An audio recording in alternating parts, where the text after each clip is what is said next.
Hello students, मैं doctor कविता Gautam BA first year गृह विज्ञान की सेकंड पेपर को पढ़ा रही हूँ। बच्चों, पिछली कक्षा में मैंने आपको विभिन्न भोज्य समूहों के बारे में बताया था, किस तरह से भोज्य पदार्थों का वर्गीकरण किया गया है। अब आज हम अध्ययन करेंगे, हमारा नेक्स्ट चैप्टर है भोजन के कार्य। तो भोजन के कार्य क्या क्या होते हैं उसी के विषय में हम डिस्कस करेंगे।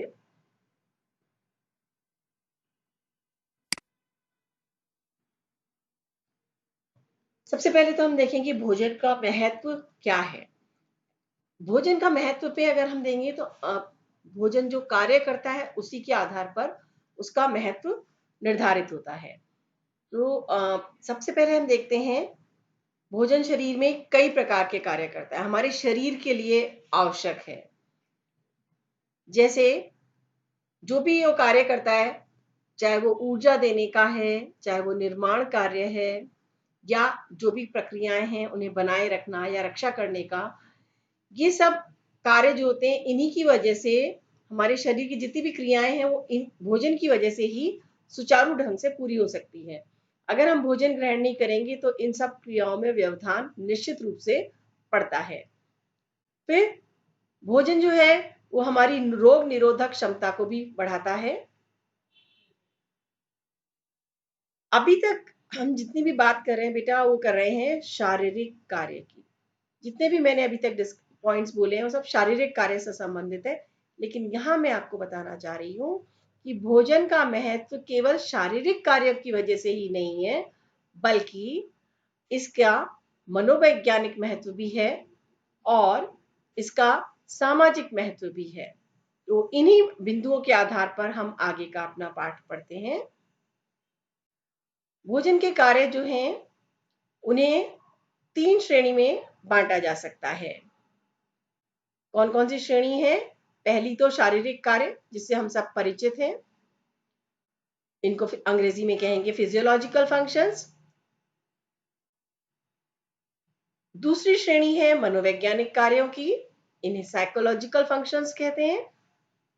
और तीसरी श्रेणी है भोजन का सामाजिक सांस्कृतिक कार्य, या जिन्हें सोशो कल्चरल फंक्शंस भी कह सकते हैं हम।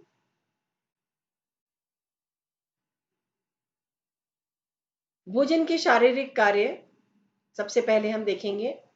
अब ये भोजन क्या क्या कार्य करता है? देखो बच्चों, एक तो मैं आपको एक फिजियोलॉजिकल शब्द हमेशा ध्यान रखना बच्चों। फिजियोलॉजी शब्द जो है वो हमारे शरीर या शारीरिक क्रियाओं से संबंधित होता है। जैसे आप लोग ये फिजियोलॉजी शब्द बहुत बार सुनेंगे और पढ़ेंगे, तो आपको ये स्पष्ट होना चाहिए, जब भी शरीर से रिलेटेड कोई बात है तब हम फिजियोलॉजिकल शब्द यूज करते हैं।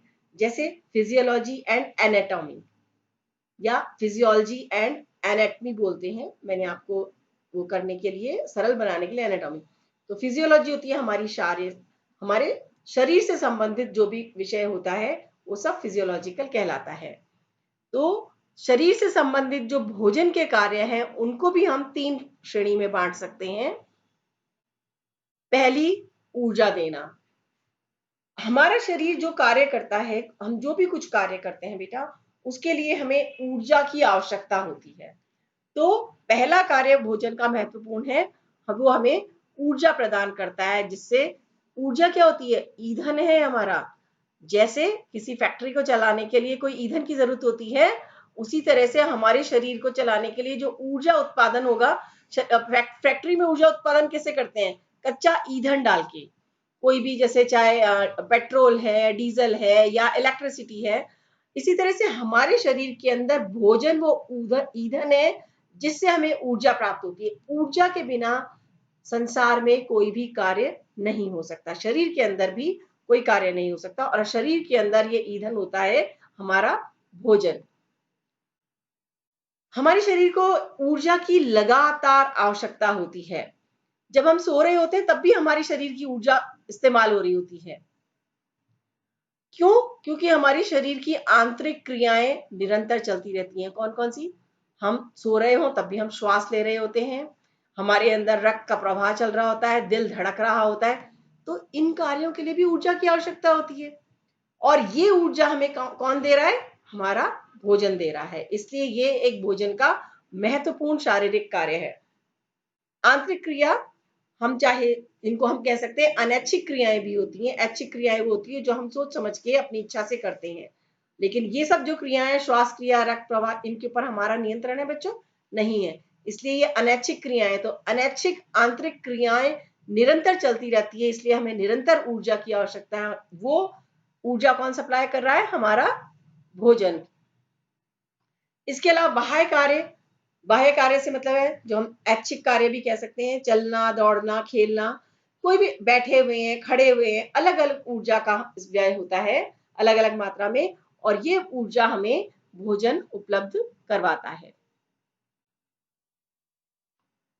इन आंतरिक और बाह्य क्रियाओं के अतिरिक्त हमारे शरीर के अंदर हम भोजन ग्रहण करते हैं, उसका पाचन होता है, उसका अवशोषण होता है, और उसके विघटन और उसके आधार पर विघटन और निर्माण जो होता है उसको हम चय अपचय कहते हैं। ये हम पहले के चैप्टर में पढ़ चुके होते हैं। तो ये चय अपचय के लिए भी ऊर्जा की आवश्यकता होती है।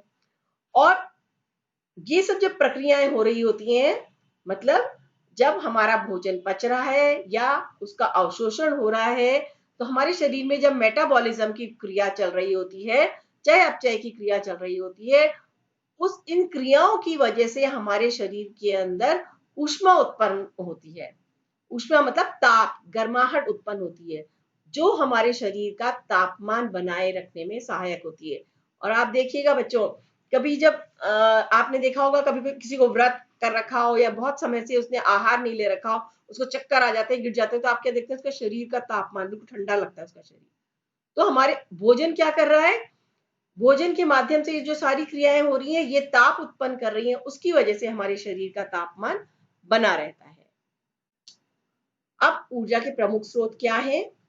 कार्बोज और वसा।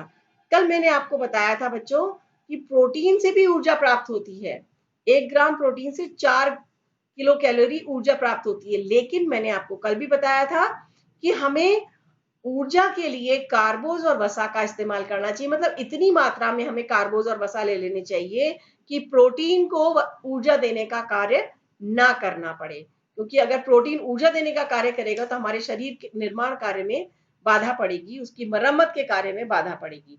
तो प्रमुख स्रोत हमारे कार्बोज और वसा है। और कार्बोज के स्रोत क्या है? मैं बार बार इसको दोहराती रहूंगी, आपको अच्छी तरह याद हो जाएगा। अनाज, चीनी, गुड़, शहद, आलू इत्यादि वगैरह, जितने भी हमारे कंदमूल होते हैं वो सभी से बहुत अच्छा स्रोत होता है कार्बोज का। और वसा के स्रोत क्या है? घी, तेल, मेवे, तिलहन आदि। दूसरा कार्य जो है हमारा भोजन का, वो है शारीरिक कार्य, जो है वो है शारीरिक तंतुओं का निर्माण करना। हमारे शरीर के अंदर कोशिकाओं, पुरानी कोशिकाएं नष्ट होती रहती है, नई कोशिकाओं का निर्माण हो रहा होता है। नई कोशिकाओं से शरीर के विभिन्न तंतु, कहना चाहिए उत्तकों का निर्माण हो रहा होता है। तो ये सबसे महत्वपूर्ण कार्य है, ये शरीर तंतुओं का निर्माण करने का कार्य भी भोजन करता है। फिर नए तंतुओं का निर्माण बढ़ते हुए बच्चों और गर्भावस्था में तो विशेष महत्व रखता है। मतलब जब हमारी शरीर की शारीरिक वृद्धि हो रही होती है, हमारा कद बढ़ रहा है, हमारा मोटापा बढ़ रहा है, वजन बढ़ रहा है, उस समय, क्योंकि बच्चे जब, इसीलिए कहते हैं कि बढ़ते हुए बच्चों को अतिरिक्त ऊर्जा की आवश्यकता होती है, अतिरिक्त मात्रा में पोषक तत्वों की आवश्यकता होती है। और गर्भावस्था में, क्योंकि माँ के गर्भ के अंदर एक शिशु का निर्माण हो रहा है। सोचो शिशु का निर्माण कैसे हुआ? एक कोशिका से आरंभ होकर 9 माह पे आप देखिए पूरा संपूर्ण शरीर बन चुका होता है। तो कितनी तेजी से तंतुओं का निर्माण हो रहा है। इसी तरह से अगर अपन बच्चे को देखें तो बच्चे का जन्म के समय उसका भार कितना होता है बच्चों? लगभग 2.5 से 3 किलो के करीब होता है, और एक वयस्क व्यक्ति का भार हो जाता है 60 से 70 किलो के करीब। तो ये नए तंतुओं का निर्माण हुआ तभी हुआ ना इतना वजन। नए तंतुओं का निर्माण हुआ, इसीलिए तो लंबाई बढ़ी हमारी। नए तंतुओं का निर्माण हुआ तभी हमारे हाथ जो पतले पतले छोटे छोटे थे कितने बड़े हो गए, पैर कितने बड़े हो गए। तो ये सारा नए तंतुओं का निर्माण का कार्य जो है ये भोजन कर रहा है। इसलिए कहा गया है कि बाल्यावस्था में और गर्भावस्था में ये बहुत महत्व रखता है। इसीलिए इस अवस्थाओं में तंतु निर्माण के लिए पौष्टिक तत्व अधिक मात्रा में चाहिए होते हैं। शरीर तंतु और निरंतर वृद्धि भी हमारी भोजन के द्वारा होती है। तो हमें ऐसा आहार लेना चाहिए जिससे हमें इस कार्य की पूर्ति हो सके। फिर शरीर के ढांचे को, मतलब जो हमारा सिस्टम है, हमारा जो टोटल सिस्टम जो है उसको बनाए रखने के लिए, मेंटेन करने के लिए बहुत जरूरी है कि हम भोजन, पौष्टिक भोजन लेते रहें। तो ये भी एक महत्वपूर्ण कार्य है कि जो हमारा चल रहा है उसको मेंटेन करने का कार्य करता है भोजन। और जो दिन प्रतिदिन नए तंतुओं का तो निर्माण हो ही रहा है, लेकिन जो तंतु टूट रहे हैं, इसमें टूट फूट होती रहती है। हर क्षण हमारे शरीर के अंदर टूट फूट हो रही है, बहुत सारी कोशिकाएं नष्ट हो रही हैं, कहीं कटफट रही है। तो जैसे उदाहरण के लिए, जैसे हमारा रक्त परिसंचरण करता है, रक्त हमारे शरीर के अंदर रक्त नलिकाओं में घूम रहा होता है। रक्त नलिकाएं इतनी बारीक होती है, अपने बाल की जैसी होती हैं। आप सोचो उस बाल की जैसी खोखली नलिका है और उसमें से रक्त निरंतर बह रहा है, तो लगातार बार बार टूटती फूटती रहती है, तो तुरंत उसका निर्माण कार्य वापस वापस उसकी मरम्मत भी हो जाती है। एक छोटा सा उदाहरण दिया है मैंने। तो हमारे जो तंतु टूट रहे हैं उनकी मरम्मत करने का कार्य के लिए भी हमें ऊर्जा की आवश्यकता होती है, और इस कार्य के लिए भी हमें भोजन की आवश्यकता होती है। और ये जो पुराने, अभी मैंने आपको बताया कि नए तंतु निर्माण का बाल्यावस्था में, गर्भावस्था में ज्यादा महत्व है, लेकिन पुराने तंतुओं का टूटने फूटने की प्रक्रिया हमारी जीवन पर्यंत चलती रहती है। इसलिए हमें भोजन चाहिए पुराने तंतुओं का निर्माण करने के लिए, पुनर्निर्माण या मरम्मत करने के लिए भी हमें चाहिए होती है। इसलिए पूरी जिंदगी हमें ऐसा आहार चाहिए जो ये निर्माण का कार्य, टूट फूट की मरम्मत कर सके। ठीक है ना।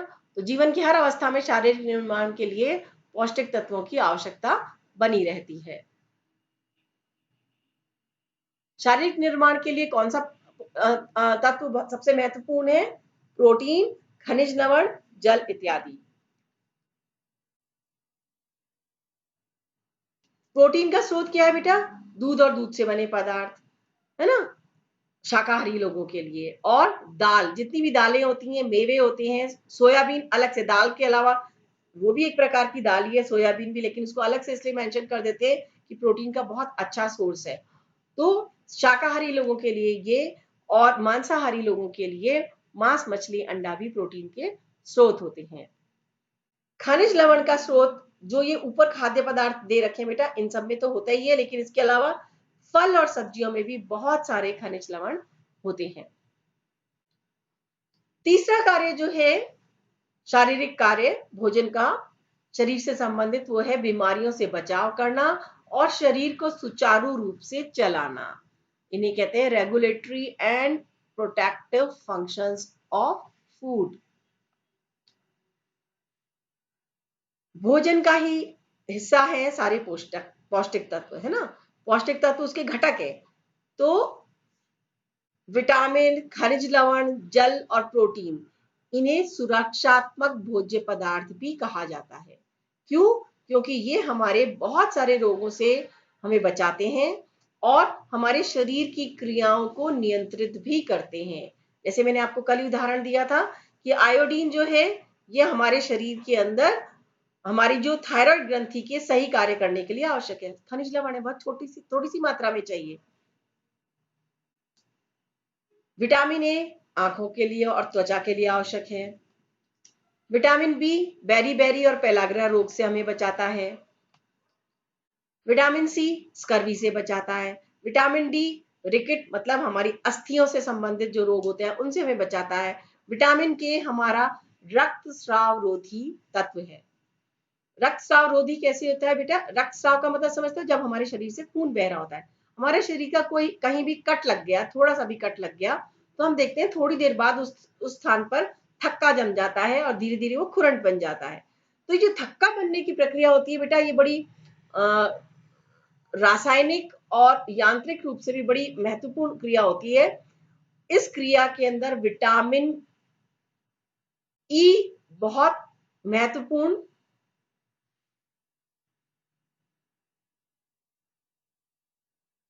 भूमिका निभाते हैं, विटामिन के और ई। तो ये रक्त स्राव के लिए विटामिन के अति आवश्यक होता है, रक्त स्राव को रोकने के लिए अति आवश्यक होता है। और इनके स्रोत क्या है? ताजे फल, सब्जियां, दूध, दूध से बने पदार्थ, खमीर। खमीर क्या होता है? खमीर शब्द आपको नया लग रहा होगा बेटा। खमीर होता है जैसे अपन किसी चीज में फर्मेंटेशन करते हैं, फर्मेंटेशन जैसे हम लोग कुछ चीज को भिगो के रख देते हैं ओवरनाइट। जैसे अपन लोग इडली डोसा वगैरह बनाते हैं, तो हम लोग चावल दाल का घोल बनाकर पहले रख देते हैं और दूसरे दिन वो सुबह वो फूला हुआ मिलता है, उसमें जाली जाली बन जाती है, वो होता है खमीर बन गया है। तो ये खमीर जो होता है ये बहुत से विटामिन का बहुत अच्छा स्रोत होता है, विटामिन बी वाला जो ग्रुप है उसका बहुत अच्छा स्रोत होता है। तो ये खमीर जो होता है ये हम बहुत सारे हमारे कुकिंग प्रोसेस में हम इसका इस्तेमाल करते हैं। और रेडीमेड खमीर भी आता है बाजार के अंदर, उसको भी जैसे हमारे जितने भी बेकिंग का काम करते हैं, ब्रेड वगैरह बनाना है, उसमें खमीर का इस्तेमाल किया जाता है। तो ये खमीर भी एक स्रोत होता है इनका, खनिज लवण वगैरह का और विटामिन का। और अंडा, मांस, मछली, यकृत मतलब लिवर जो होता है, मतलब मांसाहारी लोगों के लिए बेटा होता है।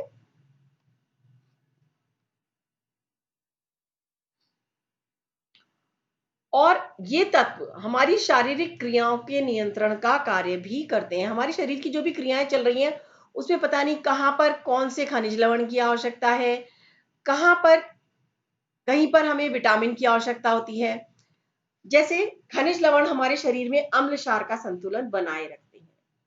हमारे शरीर जो होता है बेटा, अम्ल और क्षार, हमारे शरीर का जो पीएच होता है, अम्ल क्षार का जो संतुलन का जो बिंदु होता है वो 7.4 होता है। अगर इससे कम हो जाएगा तो शरीर में अम्लीयता हो जाएगी, एसिडिटी हो जाएगी। और अगर इससे अधिक हो जाएगा तो शरीर में क्षारीयता हो जाएगी। दोनों ही स्थिति में, एसिडिटी में भी, अल्कालाइनिटी में भी, हमारे शरीर की सारी क्रियाएं सही ढंग से कार्य नहीं कर सकती। हमारे शरीर की जितनी भी गतिविधियां हैं वो सही पीएच होने पर ही सही ढंग से कार्य कर सकती है। अम्ल क्षार का संतुलन बनाए रखने का कार्य ये खनिज लवण करते हैं। समझ में आई बात? तो जब तक खनिज लवण नहीं होंगे तो हमारे शरीर का अम्ल क्षार संतुलन भी गड़बड़ हो जाएगा। तो ये क्रियाओं को बनाए रखना, इसके अलावा पाचन क्रिया है, हमारा रक्त परिवहन है, हृदय की धड़कन है, श्वसन क्रिया है, रक्त का थकना, ये सब कार्य जो हैं ये सब भोजन के कुछ ना किसी घटक से नियंत्रित होते हैं। उन्हीं की वजह से वो मेंटेन हो पाते हैं। इसलिए भोजन का एक महत्वपूर्ण कार्य ये भी है। पानी भी बेटा बड़ा महत्वपूर्ण होता है हमारे शरीर के लिए। जल जो है ये हमारे शरीर के द्रवों को नियंत्रित करता है। हमारे शरीर में निश्चित मात्रा में द्रव होना चाहिए और हमारे शरीर से जो भी हानिकारक पदार्थों का उत्सर्जन होता है वो भी इस जल के माध्यम से ही होता है। हमारे रक्त का जो परिसंचरण है, रक्त का वॉल्यूम बनना, मतलब सारी क्रियाएं जो होती है, कोशिका का जो एक बिल्कुल पर्टिकुलर बैलेंस बना रहना चाहिए, ये सब जल की वजह से ही संभव हो पाता है। इसी तरह से प्रोटीन जो होता है ये रोग निरोधक क्षमता को बढ़ाता है और ये हमें रोगों से सुरक्षा प्रदान करता है। तो ये भी भोजन का कार्य है। आज का लेक्चर बेटा मैं आपका यहीं रोक रही हूँ। शेष जो दो कार्य हैं भोजन के, कौन कौन सा, एक तो सामाजिक कार्य और एक मनोवैज्ञानिक कार्य, ये हम अगले वीडियो में कवर करेंगे। मैंने जैसे आपको बताया था बहुत लंबा वीडियो बनाना बेटा संभव नहीं होता है। तो ओके बच्चों, नेक्स्ट क्लास में फिर मिलते हैं।